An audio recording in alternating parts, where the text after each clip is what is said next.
What are your thoughts as you see the events unfurling in Egypt? Before anything, Mr. Morgan, if you allow me to say that Egypt has a very special place in my heart and my family's heart. It is the country that offered my family sanctuary and welcomed us with open arms. I'm eternally grateful to the Egyptian people on behalf of my family. This is something we will never forget. And we are, of course, grateful to both President Sadat and President Mubarak for having allowed us the opportunity to visit Egypt, to be able to pay our respects on my father's tomb, which, as you know, lies in Egypt. Having said that, I've been, of course, following the recent events very closely.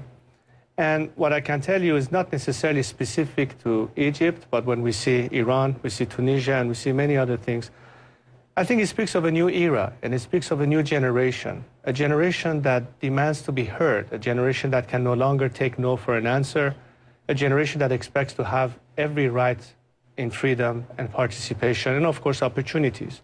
And as such, I think it is time for the world to recognize that if we had had eras where leaders would make decisions or foreign powers would make decisions, isn't it about time that we let the people make the decisions and have a choice? Isn't the problem with that is that it's a great idea in theory. We all would agree with this. Power to the people, give them what they want.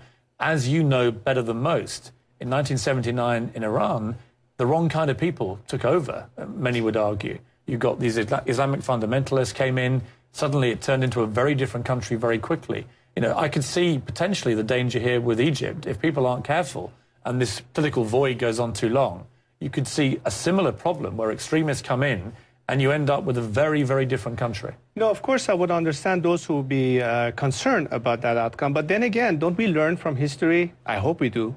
And I don't think you should underestimate the intelligence of people who have known how wrong things could turn by looking at what happened in Iran.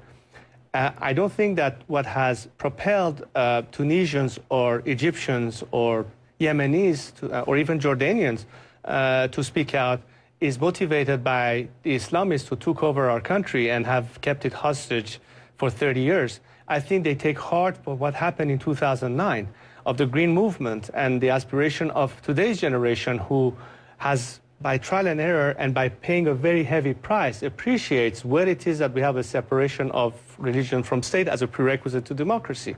They appreciate human rights. They appreciate those things that would be jeopardized should they fall into the trappings of extremists taking over. I don't think people are oblivious to that. So give people a little bit more faith on that, but work with them, help them so that indeed we cannot have the wrong outcome. And the best way to guarantee that you won't have a wrong outcome is to help the institutions that are moderate, that are secular, that are democratic, because the radicals will then be marginalized. On the other hand, if you don't do all of the above, these forces will become cynical, they will become hostile, which is the perfect breeding ground for extremists who always take advantage of that and turn it into their advantage. Have you or any of your family spoken to President Mubarak in the last week? Not in recent weeks, of course. My mother, who regularly goes to Egypt every year, again on the anniversary of my father's passing, you know, has opportunities sometimes to visit with the president's wife. I haven't had any recent contact, so I've nothing new to really indicate. You now live in America. You Yes. have your home here in Washington. Yes.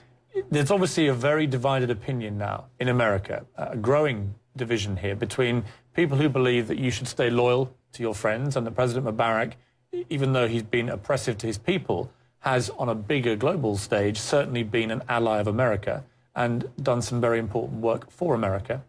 And there are those who say, well, forget all that. He's treated his people badly. The people are now rebelling against him. They want a new government, a new regime. They want freedom and democracy. Which side of the fence are you? Because you've been through all this in different circumstances, but it's a similar ideology. Which way are you going here? Do you think the people of Egypt now have the right to do what they're doing?